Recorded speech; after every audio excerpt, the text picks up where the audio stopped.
Hello everyone, welcome back to Clusterbmilkshake. I am your host along with sexy legs, Mr. Chicken, your support puppet and mine.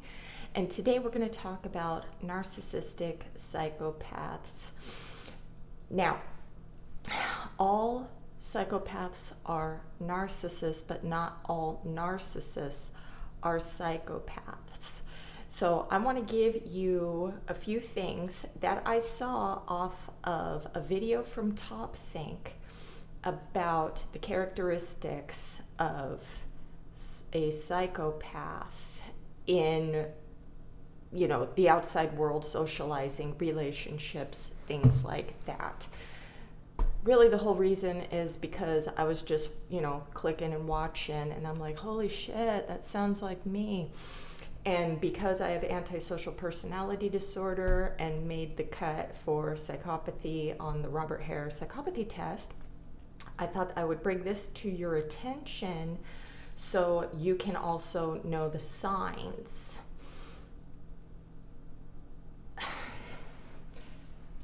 Now, people regurgitate videos all the time.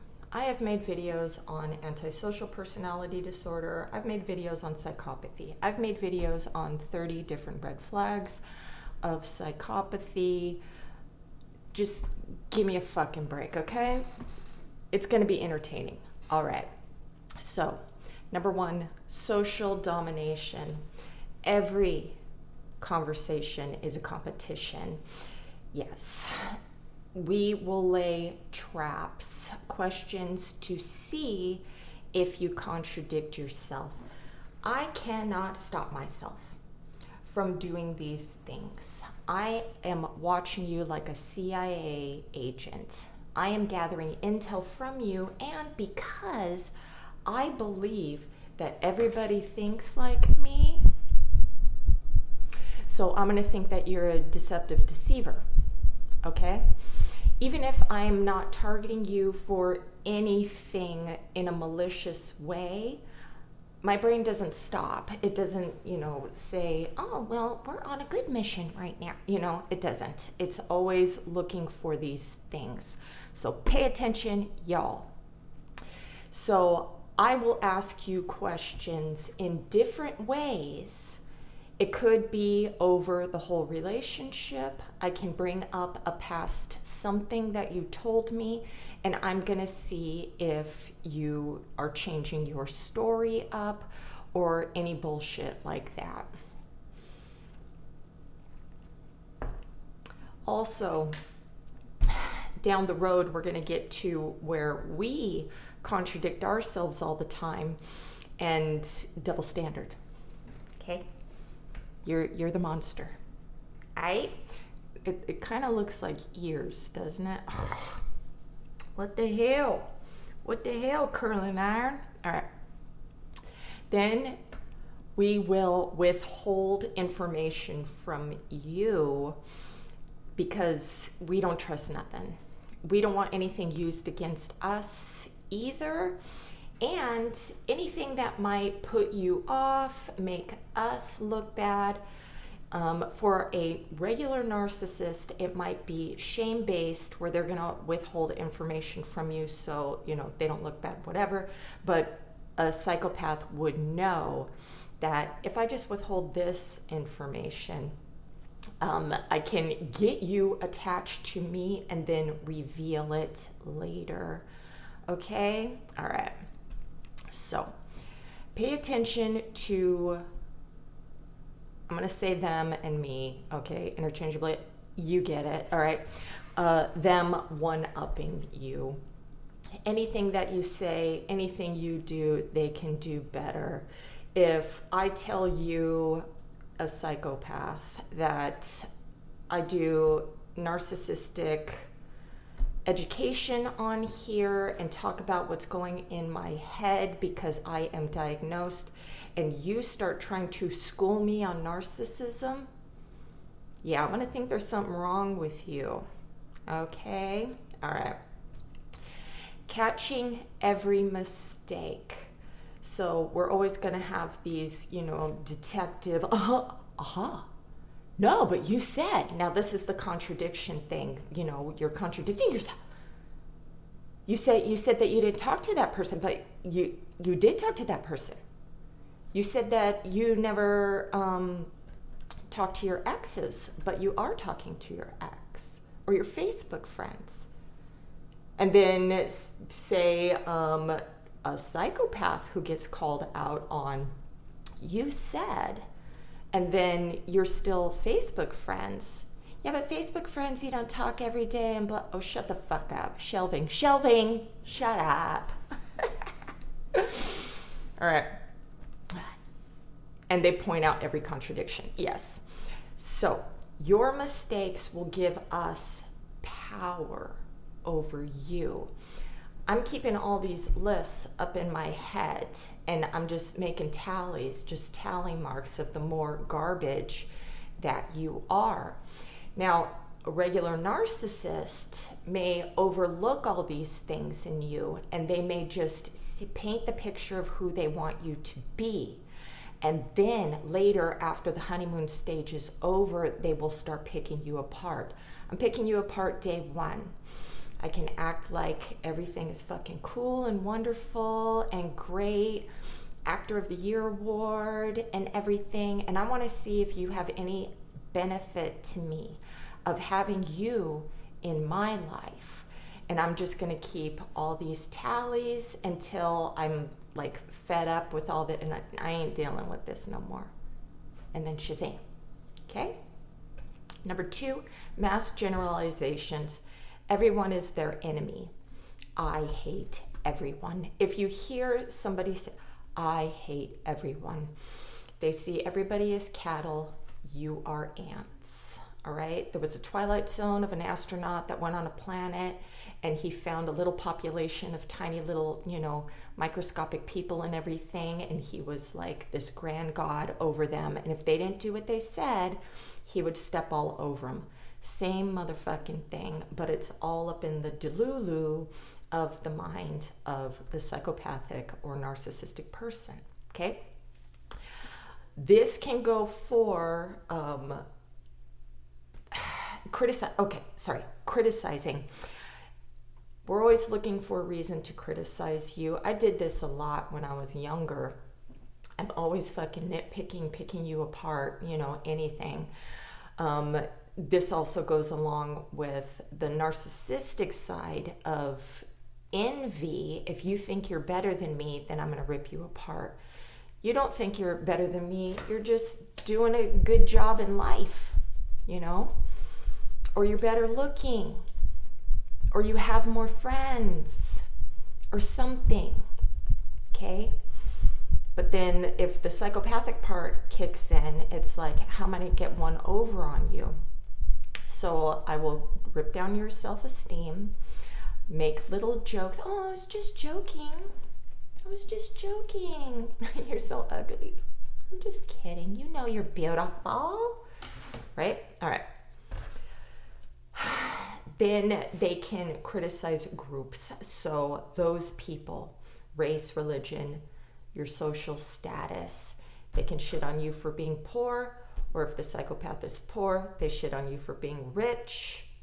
If you were poor before and now you have money coming in, now you aren't handing out that $5 bill to the panhandler on the street where you were so giving and altruistic before. Hell to the fuck no, this money's mine now, okay? And then we got the political leanings. Of course, there's cray in both parties, all right? One is the demon over the other. You both hate each other. The government wins. Yay! Cheers. All right. Number 3, persuasive disfluences. This is a break in their speech. So they will, normies will stutter. Normies will say a lot. They will say like a lot. And what I hear a lot is literally. When people are saying literally way too the fuck much, and it's basically just a break in their speech. Like saying like. Okay, I'll say like when I'm gonna fucking say a metaphor, but I'm a creative motherfucker. I do say as well, but a psychopath will use words like, you know, and you'll see me do that all the time, you know.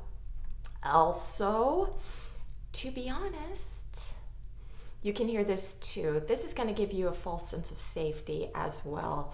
If I was to say to you, or a psychopath says to me, to be honest, I'm not believing a fucking word that you say after that. It could be a criticism to you. It could be them trying to reveal what they're thinking in their head, that which may not be real. To be honest, shut up. Something else I always say is, does that make sense? This is not to make you feel small, though I believe that anything can be used as a manipulative tactic. But does this make sense? My mind is everywhere, right? ADHD, fucking brain. My brain goes, and I just want to make sure that you're following along my crazy thoughts. Not that I'm making sure that you're following along because you're stupid. Now, I'm not doing that, but you will see if somebody's arrogance is coming out during that speech and they're like, does that make sense? Now that's, shut up. All right. Number 4, personal pronouns, the me and the I. Always talking about themselves mostly, barely bringing up family or friends to show other attachments to others. I will, if I'm not thinking, I really have to think to zip it sometimes when I get comfortable in my environment. If I'm not comfortable in my environment, I'm going to be asking you more questions, okay? So after I've been around you for a long time, or I feel comfortable, or we're joking around and I have, I'm trying to create this bond of safety with you, then I'm going to expose a lot more things about myself. Also, I have noticed that because I have to expose my bullshit if I'm going to try to have a relationship with somebody. I have to say I do YouTube. I have to say my diagnosis. I have to say that I'm been learning from this diagnosis, before the diagnosis, for years, and studying up on that. I do want them to have a sense of safety around me, that I will take responsibility when I do something harmful or hurtful. But I have noticed that when I do this, they open up to me, even the shady of the shade people, because I'm here saying I'm the demon of the underworld, and they're like, ooh, me too. I do that too. Or doesn't everybody think that way? No, they don't. I'm getting a sweat mustache. Yeah. Salty. All right. 5. Temporary tools. Bonding with others because they need something from them. Money, sex, services. The hobosexuals, some status that you have that they want to be with you so they can look as bomb as you. You did all this hard work in your life to get to the place that you're at, and they're like, I'm gonna ride those coattails until I toss you aside and I take off on whatever I got from you, and climbing the corporate ladder, stepping over you, taking credit for things that you have done, or throwing you under the bus, backstabbing you, gossip about you, to make you look bad and me look better. So one thing that I would do so I wouldn't look like some gossiping bitch is I would say something about you in concern. Or if I do believe that you're doing a bad job, I'm going to spread that, because I'm a hard worker at work and not slack off. So I will throw you under the bus so I can get your position or above your position. Otherwise, I would go and be like, oh, I'm concerned that they're not, I don't think they're able to I don't know what's going on in their life. And, I look like I have empathy. Okay? All right. Oh, where else are we? Bonding with others because they need something from them. Yes. If you have nothing to offer, you are disposable. All the relationships are transactional. This is why a person who is either love bombing, friend bombing, sex bombing, whatever, they're fast and furious right away. They're getting everything. They're just dumping, and then they can sit back later. Okay? A regular narcissist, they want real fucking love from somebody if they're truly enmeshed with you. They really do want to be in a power couple status. A psychopath will just fast and furious go in there. They don't want to waste goddamn time. They don't want to, unless it's revenge. If it's revenge, we can wait years for revenge. But when we just want to get in, we want to get that dopamine hit. The dopamine hit isn't getting the result. It's the performance during where we have a dopamine deficit. At least I do. And ADHD do, and a lot of narcissists have ADHD. And if you have ADHD and conduct disorder as a kid, you're more susceptible to antisocial personality disorder. And psychopathy is, in cahoots with fucking antisocial personality disorder. So, where was I going with that? Fuck. I don't remember. ADHD. Okay. So, number 6, inappropriate emotions. Laughs at sad stories, dark humor, cries when they should be happy. They rarely express their emotions, usually, when drunk, and prefer to be emotionally detached. I see all these, mush feelings as a weakness. I was taught that they were growing up. I always say that narcissistic women replicate men. We do our behaviors are a lot like men. And if men were taught to toughen up, don't cry, so was I. And this is what happens is all of my emotions are pushed down. I also do not trust, because I've tried over the times to bond or let somebody, can I cry? Can I be sad?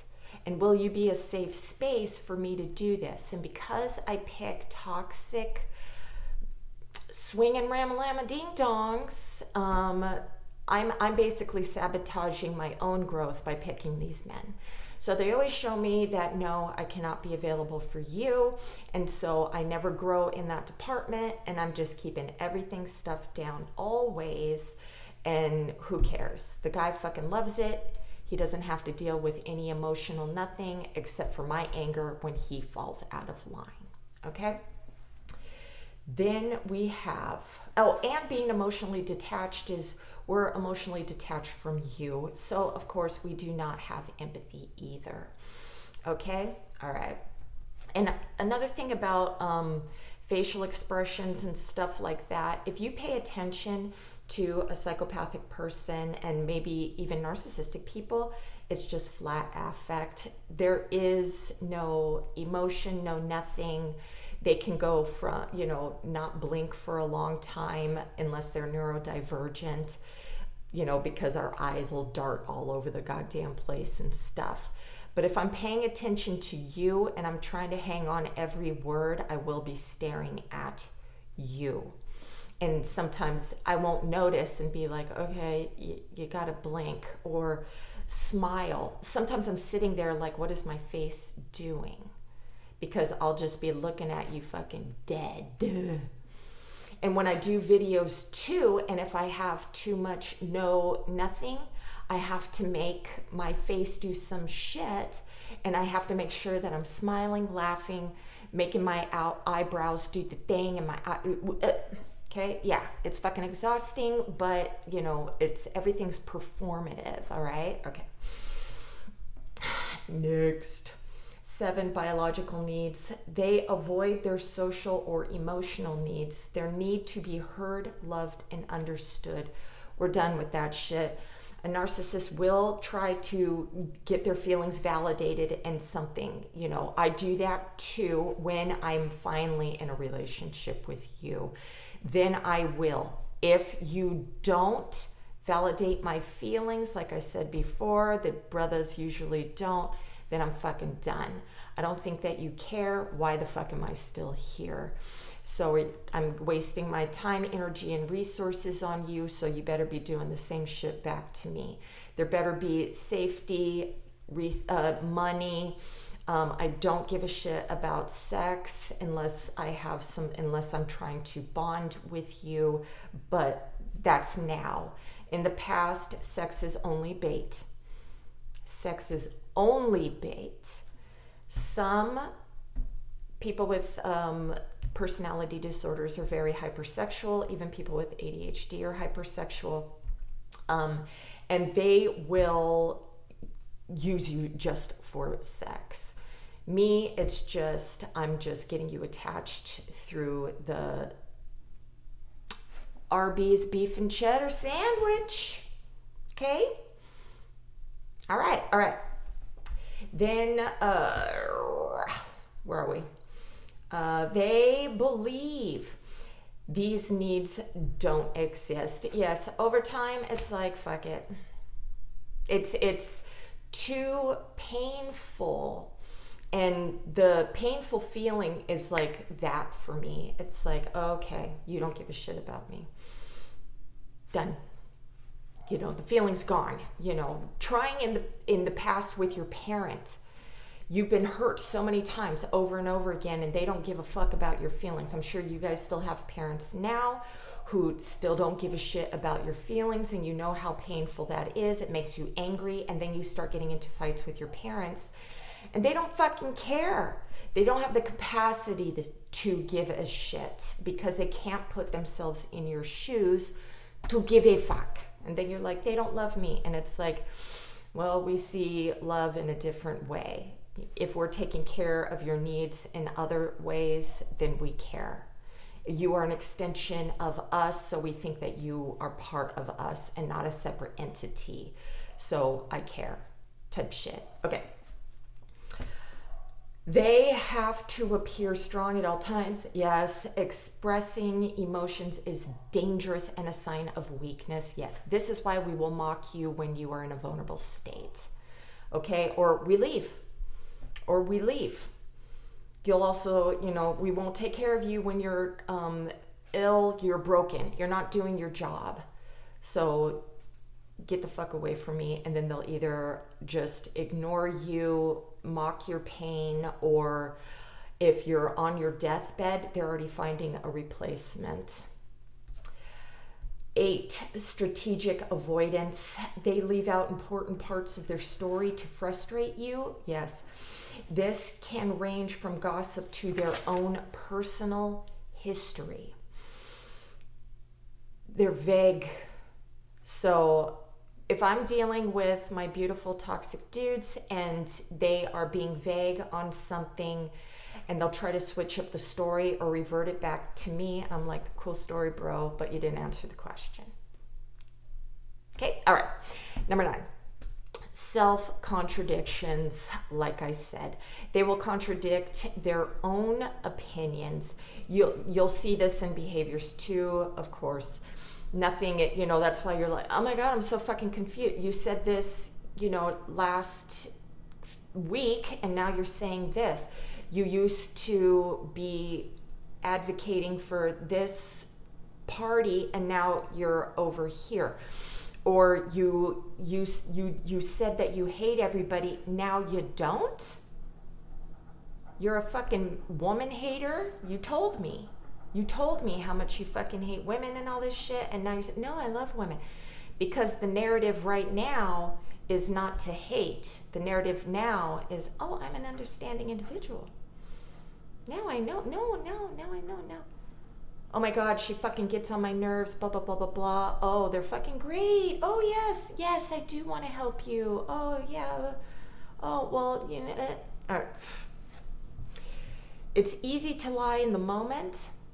Say what you need to hear. We will just say what you need to hear. If we know that we can protect from hearing any fucking bullshit from you, we will lie to you. This is as simple as, do I look fat in this dress? And you're not gonna fucking say, yes, you look fucking gross. Now, another thing that you can say is, instead of, do I look fat in this dress? Say, well, I really like the black one better, but that's not bad, but you look really fucking good in this one, something like that. Positive reinforcement. You call them out on a lie, and they will either laugh it off or get angry with you or a third party. Somebody else is causing this, not me. I will laugh it off that you're making up shit, and that's ridiculous. Why would I want to be with that guy? Have you seen that guy? Hell no. I've done that. And I've tried to just make it like, oh, you're living in Delulu land. No, you didn't see what you saw. No, whatever. And then getting mad at you is because I don't fucking care about what's happening right now. Your emotions are all heightened and everything.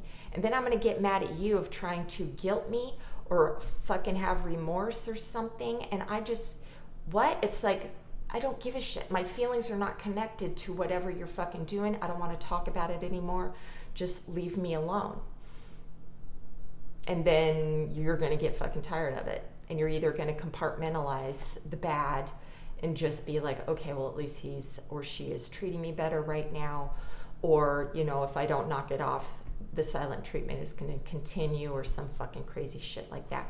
Please know these micro things.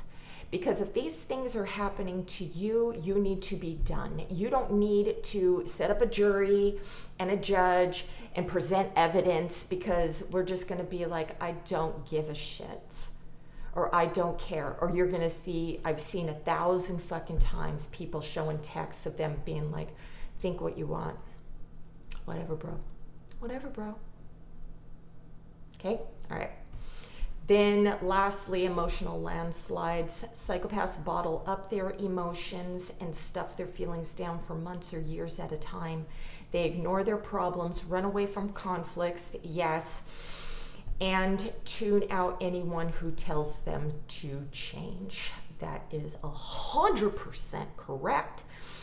Sometimes these emotions need to escape, and when they do, they will rage on you. So they're projecting their anger and their traumas and their fucking whatever from what's going on inside onto you. They come home from being upset all day and having to fake all day, and then they're going to come and kick you. Okay? This is when they say that emotional, psychological, and possible physical abuse will occur. But as you can see, because everything else is like microaggressions, right? Micro fucking mind fucks. But this is talking about the big whammies that come, in little different spurts. And more vulnerable presenting narcissistic people will do this on the regular. A grandiose narcissist will not, and a grandiose narcissist is more likely a psychopath, okay? This is why I never cause conflict all the fucking time in my relationships until a borderline came in my life. You drive me crazy. Okay.